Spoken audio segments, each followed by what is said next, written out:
கற்கண்டு மொழிமா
போறீங்க இது பாடுறது பேசுறது பிடிக்கலையா தாய்மார்களே சற்று நேரம் கொஞ்ச நேரம் உட்காருங்களே ஒரு 5 மணி வரைக்கும் நேரம் உட்கார்ந்து நம்மளாவது மக்களை பார்த்து பாடிட்டு பேசிட்டு போயிடுறோம் என்ன பாவம் செஞ்சார் முருகப்பெருமான் நல்லதையா செஞ்சு போட்டு யாருமே இல்லாத மக்களா இருந்தாதானே சந்தோஷமா இருக்கும் யாருமே இல்லாத மண்ணை மட்டும் பார்த்து செல்கிறார் முருகப்பெருமான் கிடையாது எல்லாரும் முருகனை பார்த்தா பயப்படுறாங்க அப்பவும் உலகத்தை சுத்தினாரு இப்பவும் யாரும் இல்லாத உலகத்தை சுத்தி கொண்டே இருக்கிறாரு முருகப்பெருமான் அப்படியாங்க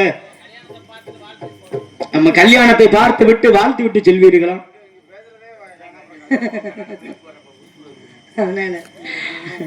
ஆக 5 பேர் சொல்ந்திருக்கும் காடு அந்த 5வருக்கும் 5 அடங்கிய நாடு முந்தைய வருந்தி நீ தேடு அதன் மூலம் அடங்கிடுவாய் முத்து வீடு என்பதோடு மேற்கப்படமடையும் வேறுவரக்கம் 6க்கு 3 அணுவிளக்கம் பாருக்குள் உயர்தற்கே பினாகி திகழும் 20 காதவனை கொண்டதாம் நான் தொண்டை நாடு என்ற ஆற்றின் பெருமையை அழகாக எடுத்து கூறக்கூடியவனே நீங்க வாழ்க உங்கள் குலமாகிற நான் தங்களை வாழ்த்தினாலும் கூட நாடு என்ன நாடுங்க தொண்டை ஊருங்க சிற்றூர் நிலம் குறிஞ்சி நிலம் பார்ப்பது காவல் விரட்டுவது பறவை அடைந்திருப்பது பருவம் பாருங்க உலகத்தில் பருவங்கள் என்பது மிகப்பெரியது அல்லவா பருவத்தை அறிந்து செயல்பட வேண்டும் என்ன மிகப்பெரியது அல்லவானா என்ன மிகப்பெரிய பருவத்தின் மூலமாகத்தானே எந்த ஒரு பெரிய வேலையா இருந்தாலும் செய்யணும் அது என்ன வேலை ஒரு பெண்ணை கண்டவுடனே சில பெண்களை கையெடுத்து வணங்கணும்னு ஆசை வருமுங்க சரி அதே சில பெண்களை போட வேண்டும் என்று ஒரு ஆசை வரும் இந்த பெண் தவறான வார்த்தை இல்லைங்க இந்த பெண்ணு நல்ல பொண்ணா இல்ல கெட்ட பொண்ணான்னு கணக்கு போடுவாங்க நாமங்க அந்த காலத்தில் கண்ணால் பார்த்த உடனே ஒரு பெண் உங்க உடம்பு இழைச்சதுக்கு தான் காரணம் நினைக்கிறேன் நிறைய போட்டிருப்பீங்க போல ஐயோ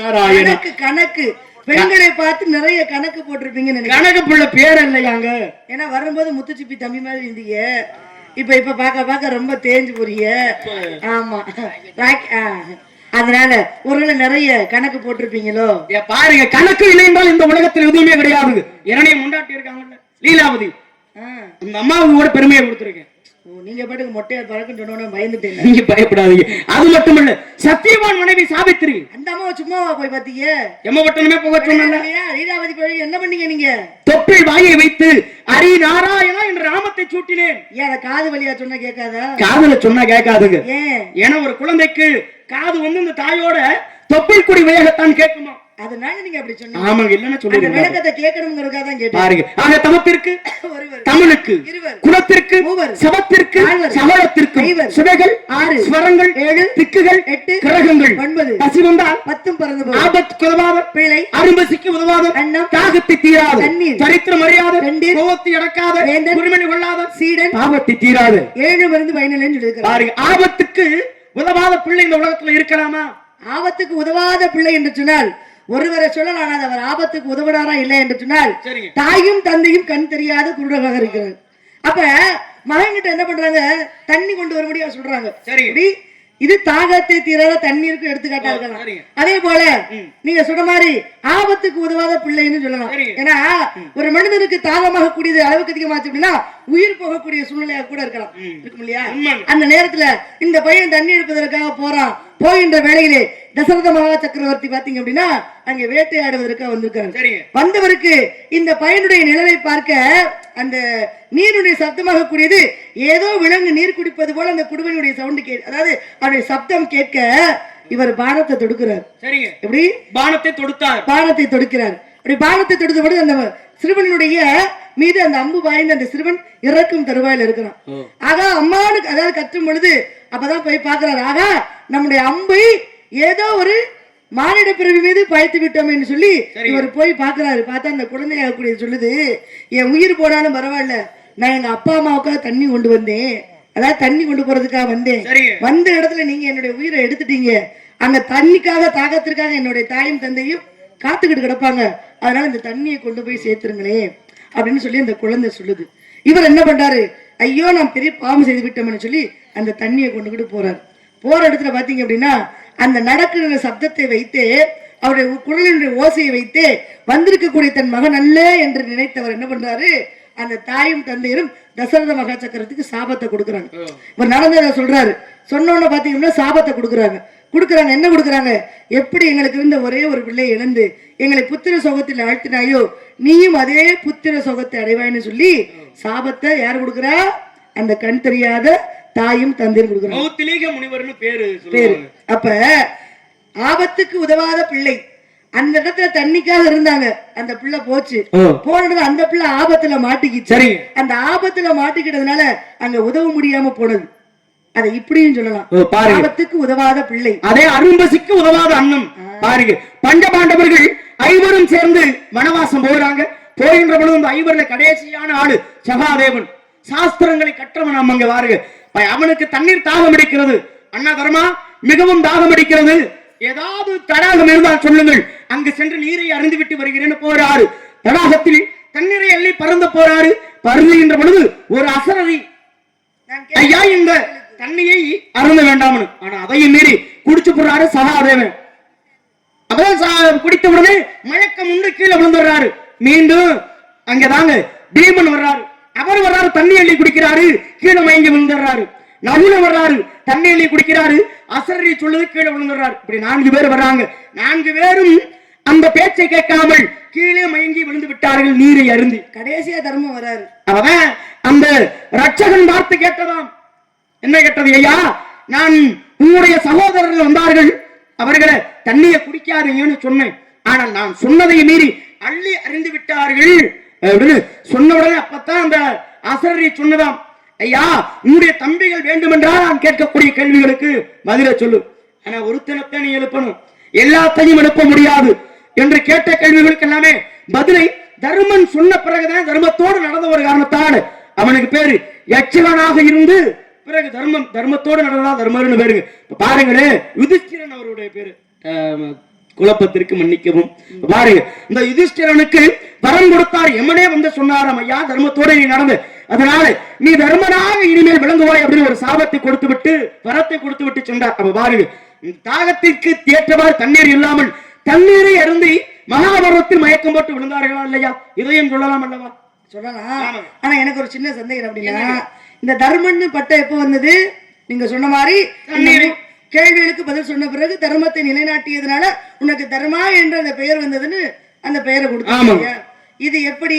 பாஞ்சாலியை வைத்து சூதாடுவதற்கு முன்னதாகவா இல்ல பின்னதாகவா? பின்பதாகத்தான், முன்னாடி எல்லாம் கிடையாது. எப்படி? பின்புதான். பாஞ்சாலியை வைத்து சூதாட்டம் செய்தார்கள்.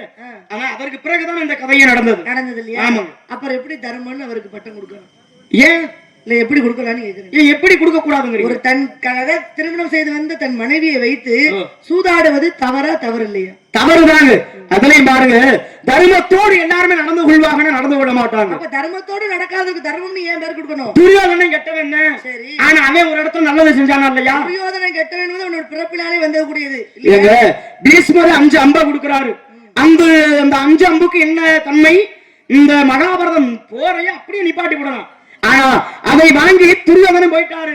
அப்ப பாருங்க, அர்ஜுனனுக்கு ஒரு வரம் கொடுத்திருப்பாரு. ஐயா, நீ ஏதாவது ஒரு நேரத்தில் இடம் ஏதாவது ஒரு உதவி வந்து கேட்டா நான் தருவேன். துரியோதனன் சொல்வார். ஏன்? துரியோதனன் ஒரு இடத்தில் மாற்றிக்கொள்வான், அர்ஜுனன் போய் காப்பாற்றி விடுவார்.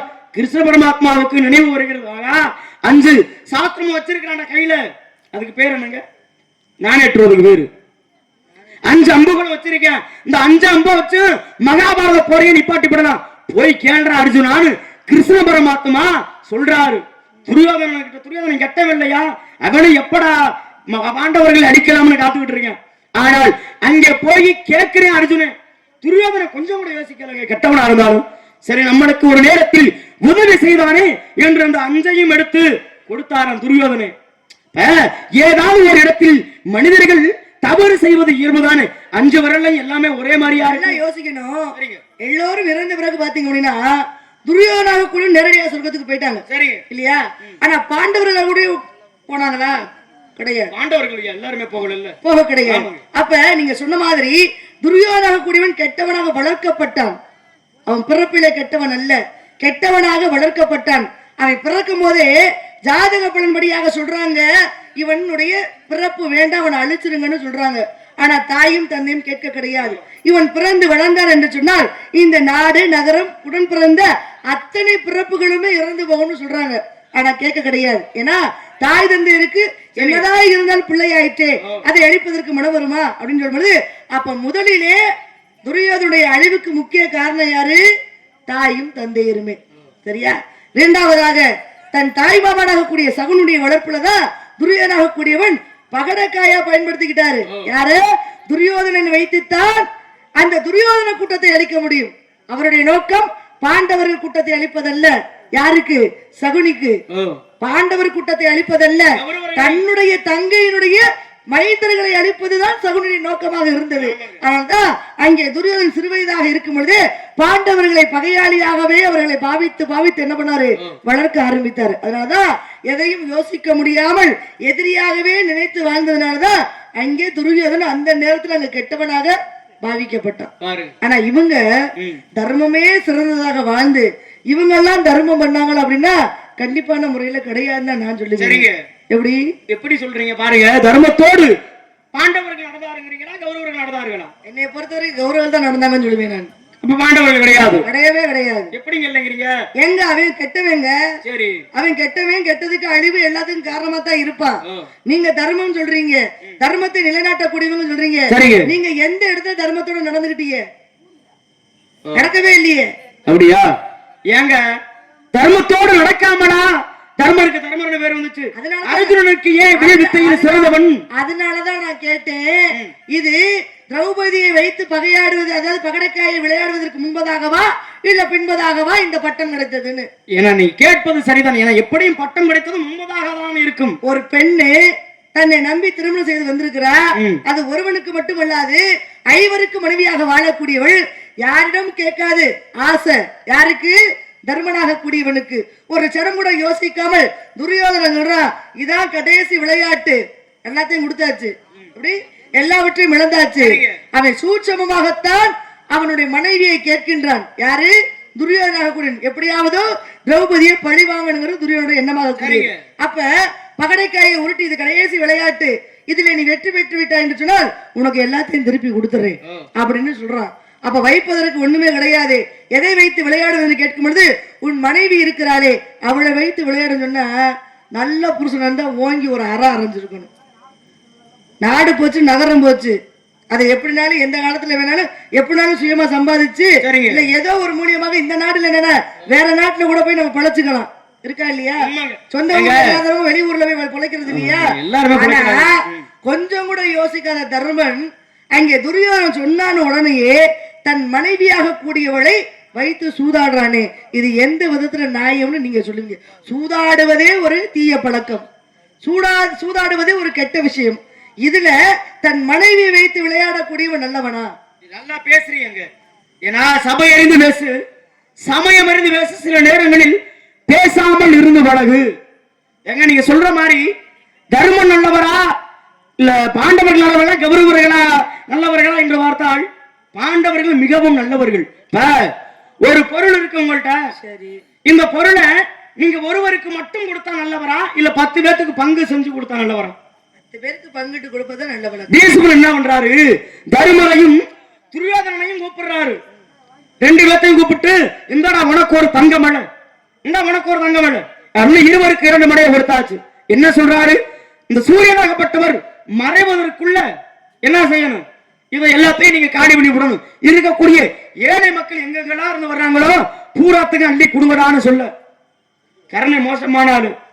ஆனா அப்பதான் பார்த்தாரு தர்மன், ஆகா ஒருவருக்கு மட்டும் கொடுத்தா சிறப்பு இருக்காது என்று பொழுது சாயன் அந்த சூரியன் மறைவதற்குள்ள எல்லாத்துக்குமே இந்த நாட்டில் உள்ள அனைவருக்குமே அந்த மலையை வெட்டி வெட்டி கொடுத்தானே தருமன்.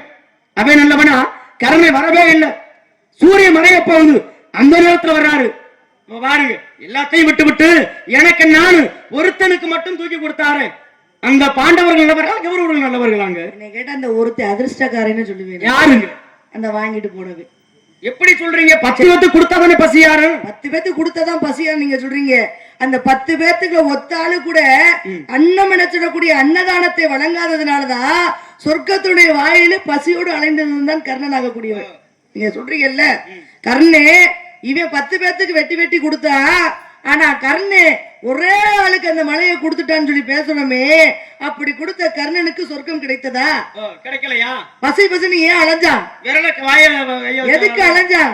அலைகிறான், பசியோடு சுற்றி அலைகிறான். அப்பதான் அங்க கேட்கிறான், இது என்ன பசியோடு இருக்கின்றேனே, எனக்கு எதற்காக இந்த பசின்னு கேட்கும் பொழுது சொர்க்கத்துக்கும் போக முடியவில்லை என்று கேட்ட பொழுது அப்பதான் சொன்னாங்களா, நீ எல்லாத்துக்கும் பொண்ணும் பொருளை வாரி வாரி கொடுத்த, கேட்டுத்தான் எல்லாத்தையும் கொடுத்த, கேட்காமல் எவருவருக்கும் நீ கொடுக்க கிடையாது, கேட்டவருக்கெல்லாம் வேண்டியதை கொடுத்த கர்ணா, யாருக்குமே ஒரு நாளைக்கு கூட நீ சாப்பாடுன்னு வயிறார ஒரு வேளை உணவு என்பதை நீ கொடுக்கவே கிடையாது. 100 அஸ்வமேத யாக பூஜை நடத்துவதற்கு சமணம் என்னது? ஒருவருக்கு உணவளிப்பது. நல்லா தெரிஞ்சுக்கோங்க, இந்த பூவுலகிலே 100 அஸ்வமேத யாக பூஜை நடத்துவதற்கு சமமானது ஒருவருடைய வயிற்றுடைய பசியை போக்குவது என்று சொன்னால் கர்ணன் ஒருவருடைய பசியையும் போக்க கிடையாது. அப்பதான் 4 பேர் முனிவர்கள் யாசகம் கேட்டு வராங்க. வருகின்ற பொழுது எப்பொழுதும் போல கர்ணனாக கூடியவன் பொன் பொருள் வைடூரியத்தெல்லாம் கொடுக்குறியான். அப்பதான் இந்த 4 பேரும் கேட்கிறாங்க, எங்களுக்கு பசிக்குதுன்னு சொல்லும் பொழுது அப்ப கூட அவங்களுக்கு சாப்பாடு போட கிடையாது. யாரு? கர்ணனாக கூடியவன். அதோ அன்னச்சத்திரம் இங்க இருக்கிறன்னு சொல்லி தன்னுடைய கையை நீட்டினான். நீட்டிக்கின்ற பொழுது அவர் அந்த அன்னச்சத்திரத்துல போய் சாப்பிட்டாங்க. அந்த 4 பேரும் சாப்பிட்டவர்கள் என்ன சொல்றாங்க, இவ்வளவு கொடுத்த கர்ணனுக்கு சாப்பாடு போட மனசு இல்ல, அதனால புண்ணியமாக கூடியது கர்ணனை போய் சேர வேண்டாம், அவனுடைய கைக்கு போய் கை விரலுக்கு சேரட்டும். ஏன்னா அன்னச்சத்திரத்துக்கு அன்னச்சத்திரத்தையே வழிகாட்டினா இல்லையா, அதனால அந்த புண்ணியமாக கூடியது அந்த விரலுக்கு போகட்டும் சொன்னதுனாலதான் அப்ப அவனுடைய பசி அடங்க வேண்டும் என்று சொன்னால் அந்த ஆள்காட்டி விரலை வாயிலை வைத்துக்கொள், உன்னுடைய பசி அடங்கும்னு சொன்னாங்க. சொன்ன உடனே பாருங்க அங்கே கர்ணனுடைய பசி அடங்கியது. இப்ப நான் கேக்குறேன், வெட்டி வெட்டி கொடுத்ததுனால தர்ம சொர்க்கத்துக்கு போனானா இல்ல இவர் ஒரே அடியா தூக்கி கொடுத்ததுனால இவர் சொர்க்கத்துக்கு போனாரா? கர்ம வினைன்னு ஒண்ணு இருக்கு. என்னதான் நம்ம எவ்வளவுதான் செஞ்சாலும் கூட இந்த கர்ம வினை என்பது ஒரு வட்டமிட்டு கொண்டு வந்து கொண்டே இருக்கும். உண்மைங்க. அந்த பாவ கணக்கை எப்பொழுது தீர்க்கப்படுமோ அது அப்பொழுதுதான் தீர்க்கப்படும். ஏன்னா கர்ணனாக கூடிய முற்பிறப்பு என்னன்னு பார்த்தோம் அப்படின்னா தஸ்யகம்னாகத்தான் அவன் பிறந்தான். சரிங்க இல்லையா? அப்ப 999 கவசங்கள் இருந்தது. 1000வது கவசத்தை எடுக்கக்கூடிய வேளையில அவன் இறந்து போயிடறான். ஆமா, சகசர கவசமாக கூடியவன். அப்ப அந்த கவசமாக கூடியதை எப்பொழுது யாரால் எடுக்க வேண்டும் என்று சொன்னால் அதே கிருஷ்ண பரமாத்மாவுடைய அவதாரம் எப்பொழுது வருகிறோ பரமாத்மா மகாவிஷ்ணுடைய நரநாராயணாக இருந்து அந்த 999 கவசத்தையும் எடுத்தார் இல்லையா? அப்ப 1000வது கவசத்தை எடுக்கின்ற பொழுது அங்கே அவன் இறந்து போனான். அப்ப இதை எடுக்க வேண்டும் என்று சொன்னால் அடுத்த பிறவியிலே கவச குண்டலத்தோடு பிறப்பாய். எப்படி? கவசத்தோடு பிறப்பாய். அப்பொழுது நான் கிருஷ்ணவதாரம் எடுத்து உன்னை அழிப்பேன்னு சொன்னார் இல்லையா? அப்ப கர்ம வினைங்கிறது எப்படியோ எங்கேயோ சுத்தி சுத்தி வரும் சாமி. நல்லா பேசுறீங்க. நான் கேக்குறேன், என்னங்க மகாபாரதத்தை சொல்லியாச்சு, ராமாயணத்தை எடுத்துக்கோங்க. சரி, இந்த ராமாயணத்துல சுக்ரீவனும் வாலியும் உண்டு. ஆமா இருக்காங்கல்ல. எதுக்காக அவங்க இருக்கிறாங்க? யாரு சுக்ரீவன் வாலியாக இங்க இருந்தது? என்னங்க இப்படி ஒரு கேள்வியா? அவங்க எதுக்காக இருக்காங்க? வந்தது நோக்கம் என்ன? ஏன்னா ராமாயணத்தை பொறுத்த வரைக்கும் எல்லோருக்கும் அதில் ஒரு பங்கு உண்டு. சிவன் பார்வதிக்கு கூட அதில் ஒரு பங்கு உண்டு. மகாவிஷ்ணுடைய சங்கு சக்கரத்திற்கு அதில் ஒரு பங்கு உண்டு. பாதரட்சைக்கு ஒரு பங்கு உண்டு என்ற போதும் கூட ஒவ்வொருத்தருடைய அவதாரமாக கூடியதற்கு ஒவ்வொரு விஷயம் உண்டு. இருக்கா இல்லையா? பாருங்க, அதே வாலி சுக்ரீவனை பத்தி கேக்குறீங்கல்ல, வாலி முன்பதாக யாரு போய் நின்னாலும் பணம் எங்கிட்டு போயிடும்? எழுத்தாளுக்கு போயிடும். ஆக முழு பணம் பகுதி அவனுக்கு போயிடும். அதனால மறைஞ்சிருந்தா அவனை கொல்ல முடியும். ராமன் பார்த்தாரு, பானம் கொடுத்தாரு, கீழே விழுந்தானா? ஆனா அவனுக்கு ஒரு விமோச்சனம் கொடுத்தாரு. என்ன கொடுத்திருப்பாரு? மறைஞ்சிருந்து பானம் செய்யக்கூடாது கொடுத்தாரு. நேருக்கு நேராக நின்று கடவுளாக இருந்தாலும் கூட கேட்டாரு. அம்மா என்னன்னு கேட்டாருன்னு கேக்குறேன். அது நான் சொல்லிக்கிறேன். நான் கேட்டதுக்கு நீங்க பதில சொல்லுங்க. இங்க பாருங்க, பேச்சு நல்லா இருக்குமா அவன் பேச்சு? பொழுது விடிஞ்சா போச்சுங்கிற மாதிரி பாருங்க. இந்த வாலி சுக்ரீவன் சூரியனுடைய தேரோட்டி அருணன். அருணனுக்கு ஒரு ஆசை. ஆகா 12 ஆண்டுகள் முடிஞ்சிடுச்சு, தேவதந்தம் முழங்க போறாங்க. ரம்பா, ஊர்வசி, மேனகை, துளத்திமை என்று சொல்லக்கூடிய 4 பெண்கள் நடனம் ஆடுவாங்க. இப்ப நடனம் ஆடுகின்ற பொழுது அந்த நடனத்தை நம்மளும் பார்க்கலாமேட்டு ஒரு ஆசை வருது அருணனுக்கு. சூரியன் கிட்ட சொல்லிட்டு போறாரு, ஐயா கொஞ்ச நேரம் பொறுத்தீர்கள், நான் வருகிறேன் என்று அவரை விடுத்து விட்டு மேலோகம் போறாரு. போன உடனே உள்ள அனுமதிக்கப்படவில்லை. பிறகு வந்து தன்னை ஒரு பெண்ணா மாறுறாரு. எப்படி? அருணன் அருணாதேவியா மாறி தேவலோகம் போயாச்சு. இப்ப எல்லாருமே நடனம் ஆடுறாங்க. இவரும் அதை பார்த்து கொண்டே இருக்கிறார். அப்ப இந்திரன் மிகப்பெரிய ஆள் இல்லையா? இந்த பொம்பளையை பார்த்த உடனே ஆசை வந்துருச்சு. இப்படி ஆசை இருந்தா ஆசை வராதா? என்ன ஒரு அழகிய தோற்றம் கதையிலங்க. இந்த அருணாதேவியை பார்த்த உடனே இந்திரனுக்கு ஆசை, ஆகா எப்படியாவது இந்த பெண்ணை நாம் அடைய வேண்டும்னு ஒரு ஆசை வந்துருச்சு. இந்திரன் வருவருன்னு வந்துருச்சு. போராறு தனிமையா அந்த பெண்ணை பாருங்க. பெண்ணை, அழகுள்ள பெண்ணை, இந்த உலகில் உன்னை போல ஒரு பெண்ணை நான் பார்த்ததே இல்லை. மாமா, நாம் இருவரும் ஒன்றாக சேருவோம், ஒப்புதல் தருவாயா? இல்லங்க, கதை இயலிசை நாடகம் என்றார்கள். பாருங்க, கேட்ட உடனே அருணாதேவிக்கு குழப்பம் வந்து விட்டது. ஆஹா, நாம் என்ன செய்வது? அருணாதேவி குழப்பம் வந்துச்சு, எனக்கு கொலவெறி ஆயிரும். அப்படி ஆக கூடாதுங்க. இப்ப பாருங்க, அவர் சொல்றாரு, ஏமா கோவப்படுற? கொஞ்ச நேரம் ஒத்துக்கிட்டனா ஒரு நல்ல பிள்ளை இந்த உலகத்துக்கு நம்மளுக்கு கிடைக்கும்னு சொல்றாரு. இந்த பெண்ணுக்கு ஆசை வந்துருச்சு. சரி, உங்களுடைய ஆசைகளுக்கு நான் என்னங்குகிறேன் அப்படின்னு இருவர் ஒன்றா சேர்றாங்க. சேர்ந்த உடனே பிறந்தவன் வாலி. அப்ப அந்த குழந்தையை தூக்கி கொண்டு நேரா பூலோகத்தில் கொண்டு போய் கிஷ்கிந்தான ஒரு இடம், அந்த இடத்திற்கு அருகில் ஒரு வனத்தில் விட்டு விட்டு எங்க விட்டுட்டு போறாங்க? அங்க இருக்கக்கூடிய வானர்களிடம் விட்டுட்டு போயிட்டாரு. சூரியனை பார்க்க போனா சூரியன் கேட்கிறாரு, என்னையா இவ்வளவு நேரம் ஆச்சு, எங்க போனான்னு கேட்க.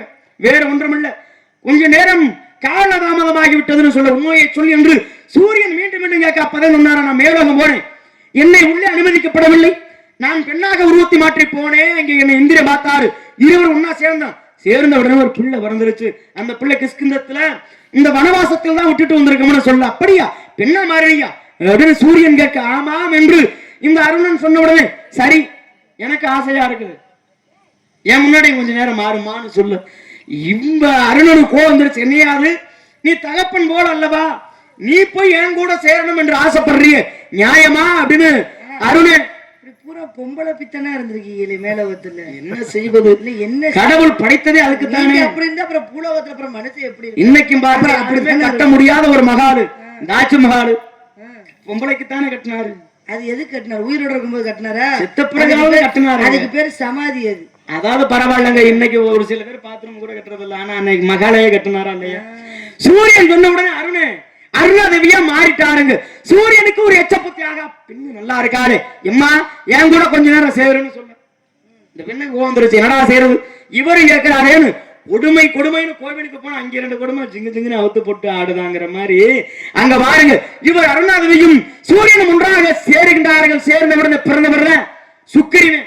இப்ப இவரையும் எடுத்துட்டு கொண்டு போய் அவர்கிட்டயே ஒப்படைச்சிட்டு வந்தாச்சு. அங்கே தலைவர் தாங்க பாருங்க. வானர கூட்டங்களுக்கு தலைமை யாரு? பர்வதரன் ஒருத்தர் இருந்தார் பாருங்க. அவர்தான் மிகப்பெரிய ஒரு தலைவர். அவர்கிட்ட கொண்டு போய் ஒப்புதல் கொடுத்த உடனே அவர்களை வானரங்களாக மாற்றப்படுகின்றார்கள். வானரங்களாக மாற்றி அவங்கள்ட்ட ஒப்படை செய்து விட்டு பிறகு வந்துடுறாங்க. யாரு? அவர்தான் அருணாதேவி. அப்ப வாலி என்பவன் யாரு? இந்திரனுக்கும் இந்த அருணாதேவிக்கும் பிறக்கப்பட்டவன். சூரியனுக்கும் அருணாதேவிக்கும் சுக்கிரீவன் பிறக்கப்பட்டாருங்க. நீங்க கேட்ட கேள்விக்கு பதில் ராமாயணத்துல. அப்ப ராமாயணத்துல சுக்கிரீவன் வாலி எப்படி பிறந்தாங்கிறது நீங்க சொன்னீங்க. இப்ப நீங்க சொன்ன மாதிரி வாலியினுடைய எதிரே யார் நின்றாலும் அந்த எதிரே நிற்கக்கூடிய பலம் யாருக்கு வந்துடும்? வாலிக்கு வந்துடும். அப்ப அவனை அழிக்கிறது ரொம்ப கஷ்டம். ராமராக இருந்தால் கூட, ராமரே போய் எதிரே நின்றாலும் கூட ராமனுடைய பலமனைத்து யாருக்கு போயிடும்? வாலிக்கு போயிடும். அப்ப வாலியை அழிக்க முடியாது. அதனாலதான் 7 மரங்களிலே துளையிட்டு அம்பை துளையிட்டு அங்கே மறைந்திருந்து யார கொன்னார் அப்படின்னா வாலியை கொன்னார். வாலி நெஞ்சிலே அம்பு வாய்ந்து விழுகிறார் கீழே.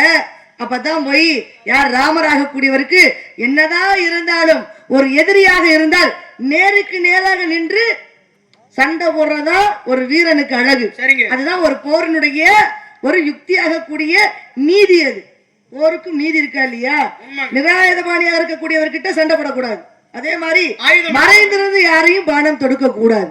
அப்படி இருக்கின்ற பொழுது ராமர் தான் செய்த தவறுக்காக வாலிடத்துல போய் கேட்கிறாரு, வேணும்னா மீண்டும் இந்த அம்பை நான் கையில எடுக்கிறேன், உன்னுடைய உயிர் வரட்டும்னு கேட்கிறாரு. அப்பதான் வாலி சொல்றாரு, அம்ப போட்டது போட்டுட்டேன், சரிங்க, நான் ஒண்ணு சாதாரண ஆள் கையால சாகல, எனக்கு நிகரான ஒரு வீரன் கையில தான் நான் சாகுறேன். அதனால எனக்கு இந்த சாவின் மீது எந்த விதமான வருத்தமும் கிடையாது, எனக்கு உயிர் பிச்சை போடாதேன்னு சொல்லி யாரு? ராமர் கிட்ட வாலி சொல்ல. அப்பதான் ராமர் சொன்னாரா, எனக்கு நான் செய்த பாவத்திற்கான விமோச்சனம் வேண்டும் என்றால் அடுத்த பிறவியிலே நான் கிருஷ்ணாவதாரம் எடுக்கின்ற பொழுது என்னுடைய உயிராக கூடியது என்னுடைய காலுடைய கட்டை விரலில் இருக்கும்.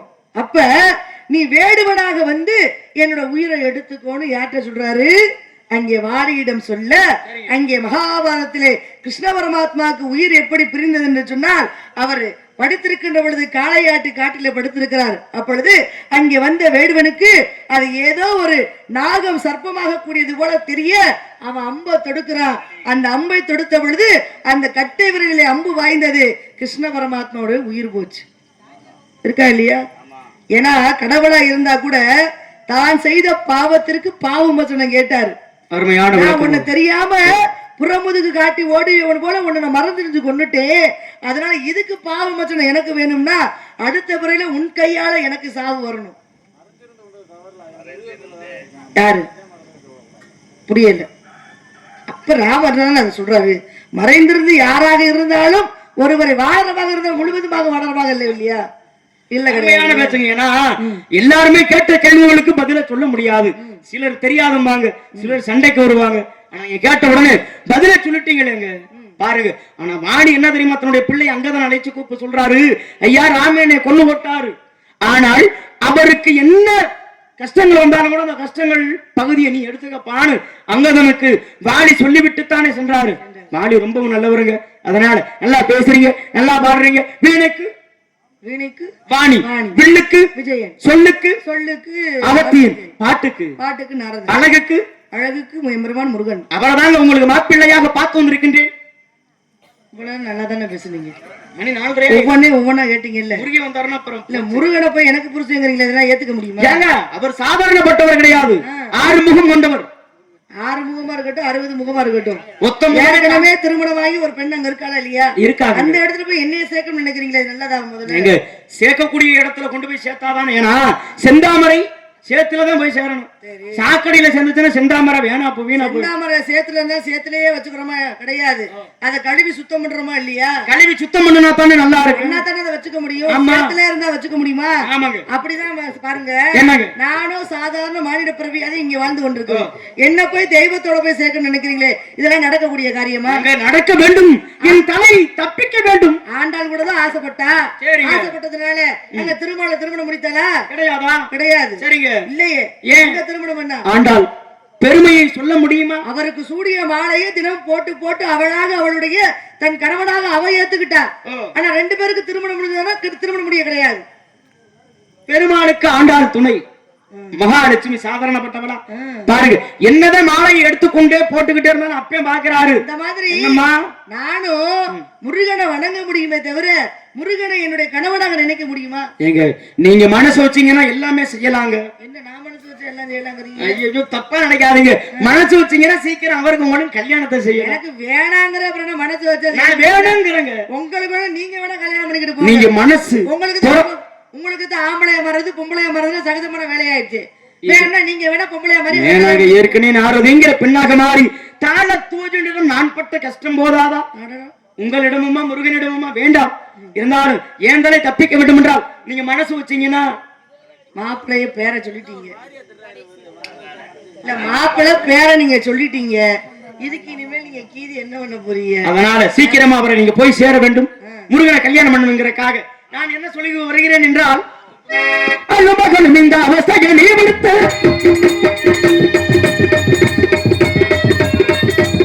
அவனையோ தொலை இருப்பா செவி மடுத்து சொல்லும் கூட்டி கொடுப்பது கூட்டி கொடுப்பது கோத்திருக்கு முறையோ கூட்டி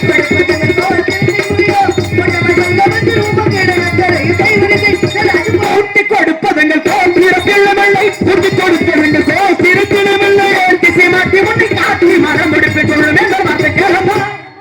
அறிவில்லாதவர்கள் பொருள் அவருக்கு பொருளையும் கூட்டி கொடுக்கிறவர்கள். ஆனால் முருகனிடத்தில் தாங்களை காட்டையும் கூட்டும் கொடுக்காவிட்டால் எங்களும் நாவல்ல அடுத்திருப்பதோ பிரம்ம முடிச்சுமல்ல, கையில் இருப்பதோ சப்தத்தால கட்டியுமல்ல. இது சத்தியம், சத்தியம், சத்தியம்.